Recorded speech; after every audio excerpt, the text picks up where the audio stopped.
and at long last, welcome back to the TLDR News Podcast. I'm Jack Kelly, and I'm joined by Zach, TLDR's Editor-in-Chief. Hello. Nadia, one of TLDR's newest journalists. Hello. And Georgina, a kind of ditto, also a new journalist. Hello. How are you both doing? Really good, thank you. Inaugural podcast experience. Yeah. The audience might be familiar with you from main videos. You've hosted a few videos, appeared on the Daily Briefing, but this is the first time in this ludicrous league table format that we have. So welcome to the panel. You should probably explain to the audience the league table. We're doing a league table thing? Okay, fine, whatever. We've obviously taken a little bit of a break from the podcast since we last did it. That was primarily because Zach was away as our editor-in-chief. Yeah. His wife was having a baby, which went well. The baby is here. Yeah, I mean, it went well as Labour can go. But Sure. It was, baby is here, baby is great. Any updates on baby? Baby was actually... Why do we keep saying baby? She's called Margot. She was a pest last night, but she is otherwise pretty brilliant. Oh, Pretty flawless, actually. great. Where's she going on the league table?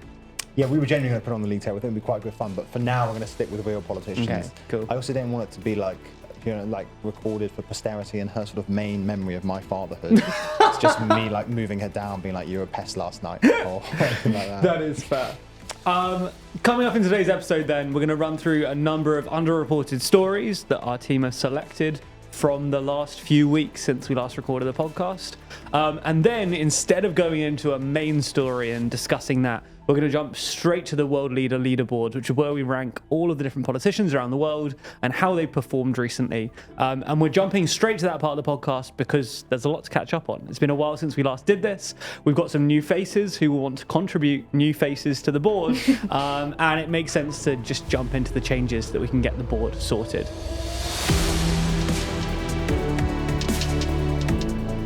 Let's run through your underreported stories of the, I normally say week, but couple months. Yeah, good and Zach, let's start with your one. Oh, this is such an archetypally Zach story to come back to, but it's about oil prices. Oh no. I know, I'm sorry. I'll do it very, very quickly. No, not this time. It's totally made up. Pure fiction. It's just that oil prices have started rising. So Brent crude is currently trading at like between $85 and $90 a barrel. That's like, I don't know, 15% above what it was a month ago.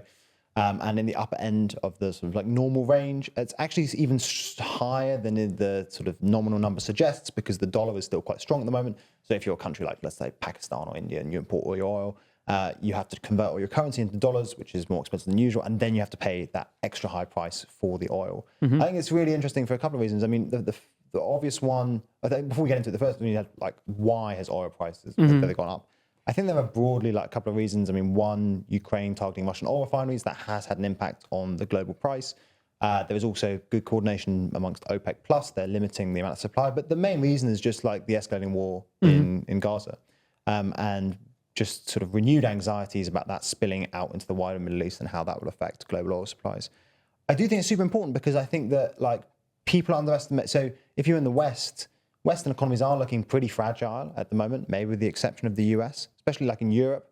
And we've already seen how disruptive high energy prices can be to Europe. I don't really think Europe has the sort of like economic bandwidth, economic like slack in the system to deal with another even mild energy shock, especially because high energy prices usually mean high inflation, and that will in turn mean higher interest rates. This is, sorry, it's such a me story, but I'm just going to go through it very quickly.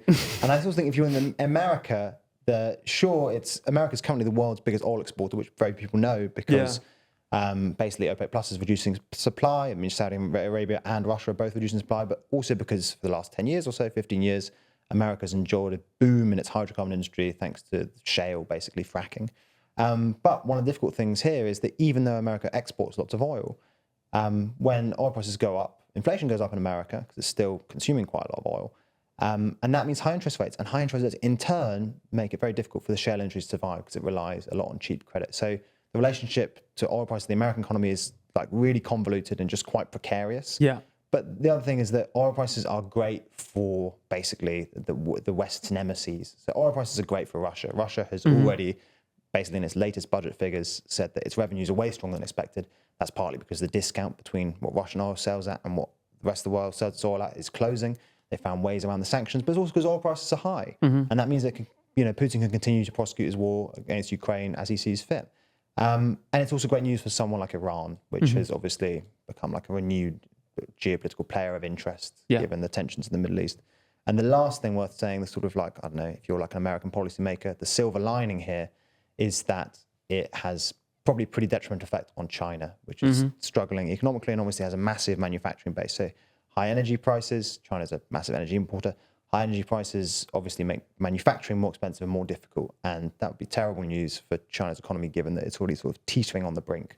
So I just think that like we're not really prepared for the significant impacts that like structurally high oil prices could have on the global economy. Huge impact. Huge. Could Global be huge. impact. Could be huge. Could Who be knows? huge. Yeah. So that's it. Amazing. Georgina, what is your underreported story? It doesn't have to be as long as that. Sorry. Okay. My underreported story is also very on brand, as Zach would say, in a different way. Less about oil, more about ethnic minorities. But it's about how the proportion of casualties from from Putin's war in Ukraine are far higher among Russia's ethnic minorities compared to their share of the population. Okay. And it's kind of a few months old, this story, but it's not really made headlines anywhere in the Western news. And it's not, I guess part of the reason is because regions like Buryatia, which is in the southeastern part of Siberia, other parts of Siberia where there's been huge recruitment drives or where more the proportion of casualties has been much higher compared to the share of population. It's partly because those regions are a lot poorer and less economically developed, and there's not a lot of other jobs for young men to do other than become soldiers. But yeah, I think it's really interesting when you compare the statistics that like Buryats, who are a Mongolic ethnic group, make up like 0.31% of the population, but 1.16% of deaths. So they have almost 4 times as many shares of war casualties compared to the population, the rest of the population. And the same is true of like the Tuvans, who are another ethnic minority in Russia, and the Kalmyks as well. Very interesting. Good perspective. I like it. Thank you so much. I don't know if you saw, I think that's a really good story, but I don't know if you saw there was those protests in like Bashkortostan a couple of months ago. I don't know if that was related to that, but there was also some upset when they first announced the partial like mobilization in those regions because they were apparently being targeted more heavily. Yeah. Okay. I think there is something to be said as well for the fact that like the average politically active Russian voter or citizen will probably feel slightly less kind of connected to maybe some of those parts of the country or you know, seeing casualties from groups that they can't relate to as much as kind of does offer Putin a bit of political protection in a way. But yeah. Interesting. Yeah. I wanted to do like a video on Russian separatism, not You're calling me out separatism. now because I shot that video. Yeah. You're trying to get the audience to petition Just for like, it. because, you know, there's so many like, you know, ethnic minorities and like you said, well, like, you know, it does offer like Putin some kind of like protection, but like I wanted to do a video for Zach how these like ethnic minorities or like separatist movements could eventually be Has this become a forum for Putin's calling out my downfall? questionable editorial decisions? Yeah. Is this- I think it No, sounds it's- pretty interesting. Thank you. No. It'll make a good thumbnail. Smashing up Russia. I actually do regret not signing off on that video. Not From, least, you know, from the inside, you know, which, like as in from the inside. yeah, no, I get it. But I do regret not signing off on that. I mean, now we're just talking about the real ins and outs of the business, but because James Kerr-Lindsay, I don't know if you know who that bloke is, he does a lot of similar content to us, but he did a really great video on, I hope I'm saying Don't I think recommend someone else's video before about it's really to make good. You this should, video. it was very, very successful. So apologies. I feel like I'm editorializing to other employees. I'm sorry for not signing off on that video.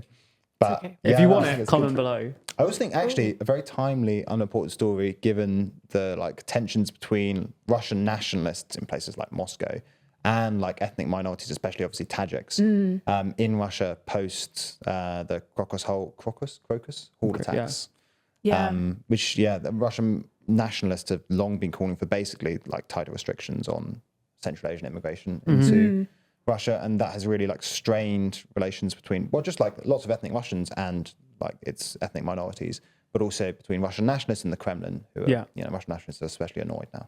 I was going to bring that point into it at some point if there was a bit of this back and forth, Oh, which there Go seems for to it, be go now. for it, go for it. But yeah, just to say as well that it's interesting in light of that Crocus Hall attack that like prior to that, or maybe still, I'm not sure, but Putin was also trying to increase recruitment drives of Central Asian migrants or asylum seekers, or people in Russia who had, well, that's what a migrant is. Yeah. Come from Central Asian countries, but so now I don't know what. Now that we're doing this whole podcast thing, there's a back and forth, i.e. a discussion. I think that actually this relates quite nicely to my story, because one of the this is what a discussion. But one of the issues that Putin was previously having before oil prices went up was that if you're basically sending off lots of your ethnic minorities to fight in Ukraine, you need more migration to basically fill your labor market, especially if you're like plowing loads of money into the system to build loads of military equipment. And there was tentative evidence that the labor market was pretty tight. So basically there weren't enough workers, and that was pushing up inflation, pushing up wages and then prices. And high oil prices get them out of that, because obviously if you have high oil prices, you can just use that like foreign currency to just buy stuff from abroad rather than like run your labor market really hot to produce it at home. We've come back to oil. Always comes back to oil. Nadja, is yours equally on brand? It's a Balkan story. Nice. But I'm not going to go too much into it. I've prepared maybe as many notes. It's just the fact that, and also it is a video that I wanted to get Zach to sign up and didn't. But it's basically, Bulgaria. Bulgaria, obviously an EU country, it's going into its 6 general elections in the span of 3 years. So the It's a parliament. very effective lobbying technique, by the way. It's to out me in public. Yeah, no. There wasn't enough in it. But okay, yeah. And yeah, I think it's really interesting. Like in 2020, there were these massive protests against all these kind of like corruption scandals that were, completely engulfed the government. And, 6 general elections in 3 years, that's, I can't. It's a lot of elections. That's a lot of elections. I can't think of any other country that's gone through that. And it's kind of this battle between these kind of Russophiles and Russophobes in Bulgaria. And I think it's really interesting. And I think the outcome, if the outcome is, more kind of anti-West parties in parliament, then, we just had the Slovak election with Fico's Pellegrini coming in. That's just, it will just be another extra EU country that is a lot more, I don't want to say like just pro-Russia, it's too simple, but a lot more. Like Ukraine skeptic. Yeah, Ukraine skeptic, which, big thing is since the war's still going to be probably going on for quite a while. So yeah, that's my story. Didn't they win the opposition? Didn't they win one of the elections? Yeah. And then they lost again? Yeah. Okay. They just kind of come to like a consensus. Okay. Got it. Well, yet another Bulgarian election to pay attention to. Sounds like another great video, Nadja. I appreciate first time on the podcast, and it's a new technique, and I really appreciate just the new strategy of podcast appearances. I'm feeling the strain. Yeah, I'm not surprised. You should. Okay, those are the underreported stories this week. If you have your own suggestions of stories that you think are underreported, feel free to let us know in the comments, and you might see it show up next week. But now, let's move on to the World Leader Leaderboard.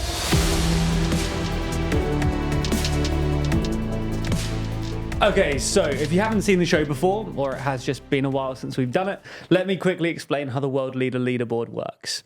Over there, behind the rest of the team, you can see we've got a leaderboard of different world leaders' faces from different countries, representing most of the world, or certainly a lot of the world. Each week, each panelist gets the opportunity to move one person on the board up and one person on the board down based on who they think has won or lost this week, or who's performed well, who's performed badly. Again, as we always say here, this is in no way an endorsement of any of these politicians, and it is just a week-by-week up and down situation. So there might be a situation whereby someone is temporarily too high and needs to be brought down. This is kind of a reflection of live, real-time politics rather than any kind of endorsement. So let's start with the winners of the week. These are people who are going to be moving upwards on the board. Zach, let's start with you. Who is your winner of the week? Well, my winner, probably not of the week, but since we last did the podcast, is going to be Benjamin Netanyahu. And that is because since we last did the podcast, well, he's going to stay in power. And if you'd asked me, 2 months ago when we did the last world leader leaderboard, if Netanyahu would still be in power now, I would have said almost definitely not. He's really not very popular. His approval ratings have been tanking, and polling suggests that his coalition wouldn't really come that close to a majority if an election was held today. But he has been able to hang on by, true to form, very Netanyahu-like his style, just being very stubborn and refusing to go. And if we're being cynical, potentially escalating when the calls for him to resign get too loud. Striking an Iranian consulate or something like that. But yeah, so I think from his perspective, he has succeeded in staying in power, and that's a win for him. Definitely is. He moves off the bottom of the board, the incredibly bad section of the board, up to the just generically bad section of the board. Nadja, up next. Who is your winner of the week? Yes, my winner of the week is Spain's Pedro Sanchez. So basically, he's kind of set himself out to go on a mission across all the EU countries to try and kind of lobby up his allies to actually support Palestinian statehood. I think it's just, I think it's quite a big thing for, a politician to be just going around and asking, other countries to start recognizing Palestine as a state. The EU's official stance is that they support a two-state solution, and according to Sanchez, it's kind of, if we recognize Palestine as a state, that just kind of reinforces and supports a two-state solution in the long term. So he's kind of being a prominent figure in the EU, trying to actualize their stance on the whole thing. So He's been nice and ahead of the curve, hasn't he? Yeah, he's leading the pack. Yeah, I think he was calling for the recognition of Palestinian statehood a month or two after October 7th. Wow. I think, as Nadja's just pointed out, as sort of European opinion has turned, if we're just being frank, away from Israel, he's sort of been a bit of a front runner in that. Yeah. Sanchez approaching the top of the board, doing pretty well at the moment. He's also a real survivor. I mean, Pedro absolutely. Sanchez has tenacity as a politician. Yeah, 100%. Georgina, who is your winner of the week? Mine, I'm not sure he's a winner of the week, but he's a very tentative. It's again, he's doing all right, clinging on. But we're struggling to find people to go up, weren't we? Because there's so much bad news at the moment. I know that's the way news works. Yeah, it is. It bleeds, it reads. That's allowed. It's Anthony Albanese, if I didn't say before. And this is because recent state polling from Aston and Dunkley in Victoria, Fadden in Queensland, and a state election in Tasmania, as well as some state by-elections in Queensland and South Australia, and the Brisbane City Council. So much data. Wow. So much very local data, local polling suggests that Albanese will cling on to a second term in office at the next federal election in 2025. And between February and March, his approval rating went up 5 percentage points, even though it's still -7. But, I think that's a small win. I think it's very rare that approval ratings go up having gone down. Once they go down, the momentum's normally just one way. But that's pretty good. And +5 is pretty good. Also, -7 by Western standards. What Rishi Sunak's -30, Macron's -50, Schultz is -55. That's pretty good. Yeah, okay. Fair play, Albanese. Yeah, we like him. He was one of Rory's favourites. You've done a good job replacing Rory on the pod. Doing it for Rory. Zach. I say the Rory's still alive. He's just next door. He's just, Zach, you obviously moved Netanyahu up just then. Yeah. But new addition to the board from you. Are we doing the new additions now? Let's do your new addition right now. Who are you adding and what's the connection? It's a preemptive Benny Gantz. And it's a preemptive Benny Gantz because polling suggests that he will probably be Israel's next prime minister when Netanyahu does eventually go. And we're putting him in the middle of the board. Yeah, sure. I think that feels pretty neutral. I mean, maybe up a bit, but he's quite popular in Israel. Let's put him in the middle let's put him in the middle. As in just it's easy. But he's pretty popular in Israel. I think he's politically played a pretty good hand because it's always difficult for an opposition politician when a war kicks off. You don't want to be too critical of the government, and he clearly made the right decision to join the National Unity Government, and then sort of like do some tentative criticism from within to distance himself sufficiently from Netanyahu. But yeah, so I think he's played a good hand politically. I think he will end up being as well as next PM. I think, you know, that this, my intuition is that this should happen quite soon. I mean, the protests against Netanyahu are escalating. Very little suggestion that he'll get the hostages out anytime soon. But then again, I would have said that 2 months ago. So maybe we'll be here in a couple of months' time. Benny Gantz will still just be stuck, a sort of lame duck in the middle of the wall. Yeah. And I think Netanyahu's plan really is to try and hold on until November and hope that Trump gets elected, and then maybe the politics will change for him. So we could be waiting that long. Interesting. Yeah. That is a neither up nor down. It's a pure new addition, which isn't normally allowed.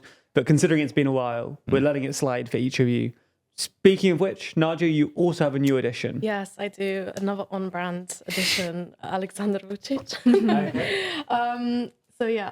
Oh, I'm very static today. So yeah, obviously, Sorry. Where are we putting him on the board? Oh god, You can put him in the middle, bang dead in the middle? dead middle. Okay. And the reason is because the president, Alexander Vucic of Serbia, he is basically just very good at balancing the East and the West. He's like kind of, you know, wedged himself in the middle of, you know, influence from Russia and China, and influence from the EU, and he's kind of just making it work, getting like, you know, the economic benefits from both sides, really. And something else you wrote I'm not about. endorsing him at all. This is just pure. Yeah. Go on, sorry. I was just going to say something else. You wrote a script for us about this not too long ago, is that he's also sort of successfully waited out Kosovo. Yes. In that originally the EU was, and something still is, quite, well, let's just say more sympathetic to Kosovo than Serbia. But that has sort of changed as, as you know. No, go ahead, yeah. No, as Kosovo has taken a harder line on certain stuff and sort of strained relations with not just the EU, but also the US, who have been pretty critical of Kosovo recently. And that's just great for Vucic, because he now sort of comes out on top on that. Yeah. Nice, good addition. He's a very canny statesman, isn't he? Georgina, who are you adding to the board? I am adding David Cameron, Lord David Cameron to some. Last time he was on the board, he wasn't a Lord, I don't think. Or maybe he was. Nah, he must have been.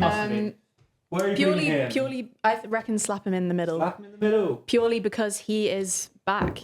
So He's back. so he's back on the board. What do you mean he's back? What do you mean he's back? I mean, He's he's a minister again, Okay, even if okay. not prime this time, but foreign. He's in his prime. Maybe he's some might say. no consensus on that point.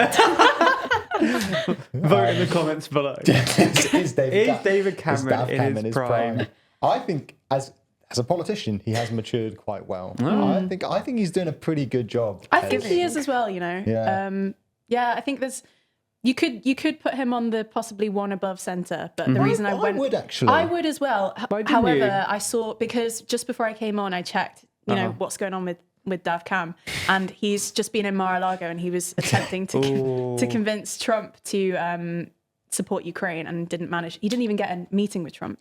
He just booked a room in the hotel and he booked a room, and they just. That's so funny. And Trump did a video call for Nigel Farage's birthday. That's embarrassing. Yeah. So he didn't even get a meeting with him? No. So what was that? I saw a little stump speech. Did he just sort of give a speech to no one? I assume so, yeah. That's rubbish. I almost think he should go down now. We'll keep him in the middle. But I think next week, better watch out. If he turns up to other people's hotels and doesn't actually get a meeting. Is he even there? Well, yeah, exactly. Yeah, good point. Trump not always there, I guess. He's sometimes in true. Georgia or something, I don't know. That is really, but that is quite that's peak pathetic. on Dav Cam. Yeah, it's if really he just didn't even peak. get a... Wow, poor guy. This is all the way to Florida for that. Can you imagine? Florida too. Of all places. I wouldn't mind. He just want to stay in a nice hotel. Maybe we could for a video. We could go to Mar-a-Lago. We could see if we could get a meeting with Trump if we shot to Mar-a-Lago when David couldn't. It's not the same. It's reminding me of that Four Seasons gaff. Do you remember that is also good. Total landscaping. Unbelievable. So good. The other thing I say in Dav Cam's defense, I saw some of the stuff he said in that speech, and he was basically trying to pitch to Republicans, like, this is, from your perspective, good value for money. I'm not endorsing this viewpoint. I think talking about Ukraine in terms of value for money can be a bit like dehumanizing. But he was basically saying that, if you think Russia's strategic like adversary, is very good value for money to spend, 0.2% of your GDP kneecapping Russia like militarily in Ukraine. Yeah. And I think that's the right way to convince Republicans. I think that is in some sense canny politicking. Yeah. The other thing I think is that Davcam's when you said it to some he's a lord, and we've gone from to some he's a lord to just Davcam the whole time. I do think that he's a very savvy communicator. I agree. And you see those you've seen those the Twitter videos of him where he's sort of like walking single shot through the he's good, and it's just saying it. I think sometimes you think that like your nostalgia for like 2000s 2010s politicians is just nostalgia, but then actually when you actually see them next to a Rishi Sunak, like a 2020s politician, you realize that there's actually just something to it. Like politicians, I think it's fair to say, just sort of were a bit better a couple of decades ago. And like, I think it'd be the same thing with Tony Blair. I often think that people often go like, oh, you only think Tony Blair is better than Keir Starmer because of nostalgia. But actually, if you look at videos of them side by side, that's just not true. Tony Blair just was a better politician. He just was a better communicator. And so Keir Starmer's at the top of the board though, and Tony's nowhere. So we should get Tony on it. But I do think it's interesting in that it just displays so starkly that contrast in like competence between today's politicians and those of even a decade ago. Yeah, absolutely. I think it's fair to say, like, I don't know if it's right to give David Cameron credit for this, but like to have not held to his position from 2010 on China, and since he has come out and criticized China for its kind of aggressive tactics in the South China Sea towards the Philippines, and spoken out about China's surveillance in other countries. Well, I think there's a couple of really interesting things. I think one, this speaks to the value of having seasoned politicians in ministerial posts. Like the fact that we just cycle through foreign ministers is madness. Like, how can you expect some poor MP who's been representing like a constituency of 30,000 people to all of a sudden know about Gaza and China and Xinjiang and Russia? Like, it doesn't make any sense. And then give them a couple of months in the job and then flip them on to the next one. It's really an advantage to have someone who's spent however many decades in politics at the very high international level, representing the UK on the international stage. I think you can already see that. Like, it feels almost like we get a little bit more respect with Davcam about. Do you know what I mean? Yeah. But not in Mar-a-Lago though. No, apparently not. But what was the other thing I was going to say is that, and I also think that's a symptom of the fact that in retrospect, it does look like quite a lot of that golden era, the very optimistic take on China that the UK had in the sort of Cameron Osborne era, I think clearly was an Osborne project. I mean, it was like very much centered around like the commercial advantage to having strong trading links with China, and I think that was Osborne's remit. I always think Cameron had a really interesting Gaza foreign policy. So when he came to power, when he was in opposition, he really criticised Tony Blair. And this is the thing that actually brought Tony Blair down. It's really, really forgotten. Tony Blair supported Israel's invasion of Lebanon in 2006, 2008, something like that, 2006. And this is the thing that slowly brought him down, because like 17 Labour MPs signed a letter telling him that you shouldn't be supporting Israel, which again shows how much politics has changed in the 15 years, because 17 MPs today would be like, that's par for the course. And then it was taken as a resigning matter. When Dav Cameron was in opposition, he was criticising the Labour government for their support for Israel there. And then when he got into power in 2010, I think it's mentioned in the video that we're about to release, but his first diplomatic trips were to India and Turkey. And when he was in Turkey, so Erdogan was in power then, as he still is now, obviously. And Erdogan's obviously very, very critical of Israel and sort of like at least a rhetorical supporter of Palestine. David Cameron went on record saying that, describing Gaza as an open-air prison camp and stuff like that. And he got a furious reaction from, I think it was Netanyahu in power at the time. Yeah. God, it's weird, isn't it? Seeing them all like just come back again. They're all back. But yeah, he got a furious reaction, and his policy obviously changed when he came to power. And I think that's just because, in some sense, like that's what prime ministers do. Tony Blair started off more like Israel skeptic, and then eventually moved being very pro-Israel.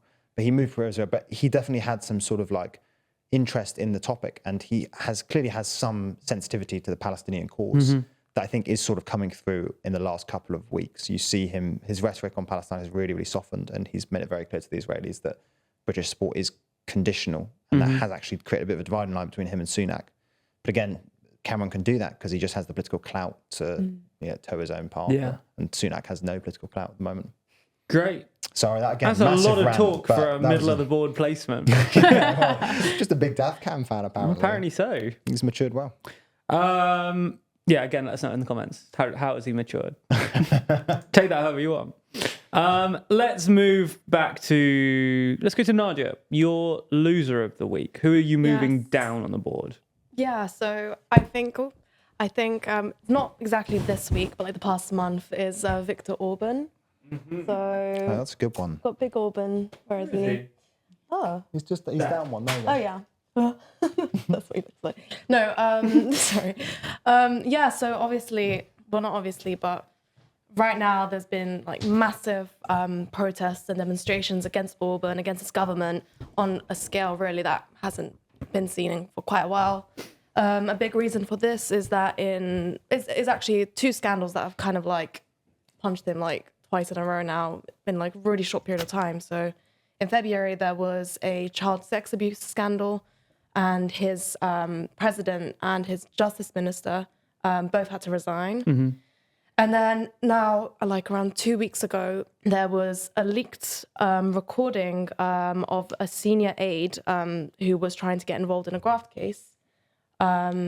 So that's also like spurred a lot of corruption thing. Yeah, a lot of controversy on corruption in the justice system, not specifically against Orban himself, but his whole ministers and whatever. Yeah. And the guy that actually leaked the recording was the ex-husband of the former justice minister that got. Sorry, I might be complicating it now, but It sounds like a soap opera. No, it's like a Hungarian soap opera. Yeah, the ex-justice minister that had to step down following the first scandal. Wow. Yeah, Domino scandals. crazy.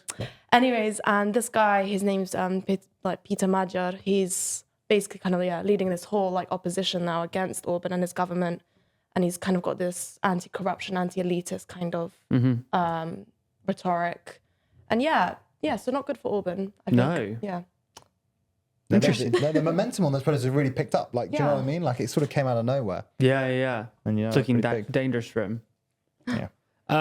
Georgina, who are you moving down on the board? Yes, I'm moving down Kaja Kallas, Prime Minister Yes. of Estonia, actually through no fault of her own, which feels a bit cruel.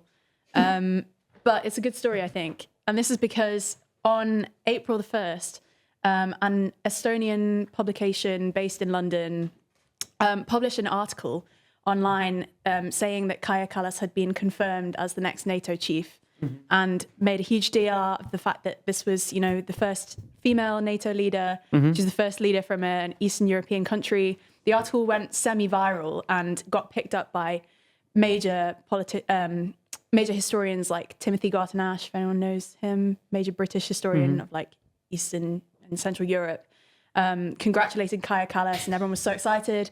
And then, no, it was an April Fool's joke. And so Kaja Kallas had to come out and say, I thought sorry, you were guys. going to say it was a mistake. No, April it was Fool's an is April particularly Fool's. brutal. I know, and I feel like it's just a bit embarrassing for everyone involved. And the publication came out and said, the reason we wrote this was because we wanted it to generate all this positive attention and show how well liked Kaja Kallas is and how great that would have That's been. not how that works. No, it's just no. I think the disappointment generated by the revelation that this was all in fact a massive hoax That's humiliating.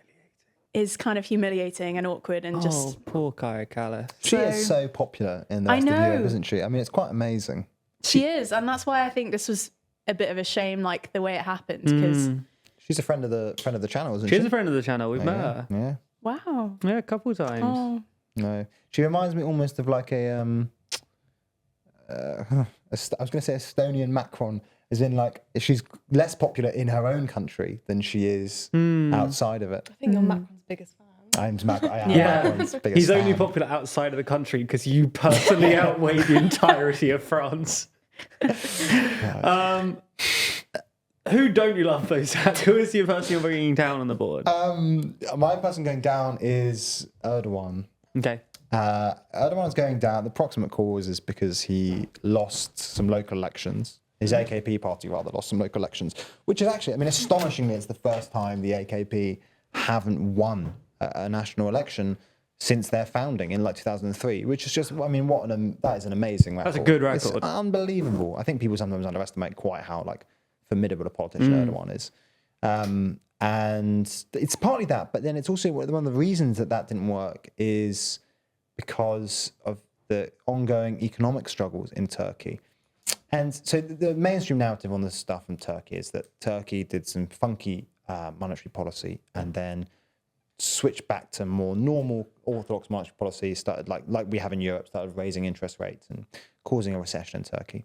And that is the narrative that's taken hold, and that's been very bad for Erdogan because the economy hasn't turned around, and so he's suffered an embarrassing U-turn and then inflicted a whole lot of pain on the Turkish electorate, only for the economy to continue stagnating. One of the things I think that's partly true, but I think there is this is not the orthodox take, but it was sort of working for him, his very funky monetary policy before.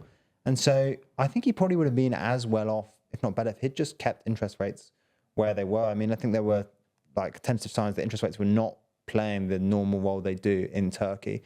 And so like he's completely, if that's true as well, then he's completely shot himself in the foot. I mean, he has U-turned in the hope that things would get better, and they just really haven't. He probably, maybe, I think at least, some other people think, he would have been better off sticking with his weird low interest rate policy. Yeah. Other informed people think. Yeah, other very well-informed analysts, the consensus among well-informed analysts. Yeah. But yeah, so I think Erdogan is going down. I think the other reason is that this is very massive electoral successes for the mayors of Istanbul and Ankara, who are both opposition mayors. And they look very well placed to challenge Erdogan for the presidency if he runs in 2028, which I don't think he will run at this point. He's got a while to decide. Yeah. Finally, as if we haven't broken norms enough with this episode, one more change is, Georgina, you have a full-on removal. Someone who's not only moving down, but is moving off the board, which isn't normally allowed. Normally this has to be a consensus decision in an overall audit of the board. But in this instance, we're allowing it for your inaugural episode. Who are you removing from the board? Apologies to him, but it's Geert Wilders. At least you said his name right. Thanks. Yeah. Well, it's probably the last time we'll say his name for a while. Poor guy, but no, not really poor guy, but yeah, he's coming off because he will not be Dutch PM, even though it was thought for a while that he would, because coalition talks collapsed after the centre-right NSC party led by Peter Omtzigt pulled out of talks, saying that they would not accept him as their prime minister. So in order to get talks going again, he had no choice but to say, okay, I won't then. I won't be it. Yeah. Well, now he's not on the board. The only tiny caveat I'll put in that I think is quite interesting about this is that Georgina is entirely correct. The most likely outcome is that some new, probably grand coalition is agreed in the Netherlands, or some minority government with some supply and confidence agreement or whatever. But polling suggests that Geert Wilders has just got more and more popular. And so if another election was held today, he got about 25% of the vote last time. He'd probably get more like 35% of the vote this time. So if they can't agree on a new coalition, don't get rid of the picture yet. then Geert Wilders really could make it. I think if Geert Wilders becomes prime minister and we put him back on the straight to board, the top. he's allowed to jump a spot. God, that's massive for Geert. Yeah. Because we took him off, and it's a bit like, apologies, Geert. Yeah. There you go, back on the board. Yeah. Double strength. I mean, I think, otherwise, Georgina's right. He probably will just fade into obscurity. Although he is... What a promising young man. He's the longest serving MP, did you know that? Wow. Yeah, he's been around since like the late 80s or maybe early 90s. Crazy. Yeah, that's quite impressive. That's pretty good. So... Wow. So that is the world leaderboard as it stands. A real shift towards the middle, I think. There's an unprecedented number of people just dead in the middle of the board. I mean, that obviously is helped by the fact that we added 3 all to the middle. But we've also had some go up and come down into the middle. Obviously, Albanese and Erdogan both shifting in the opposite direction to where they were already. Interesting as well, the top and bottom, no change at all. There are three absolute chaps at the top of the board, none of them moving.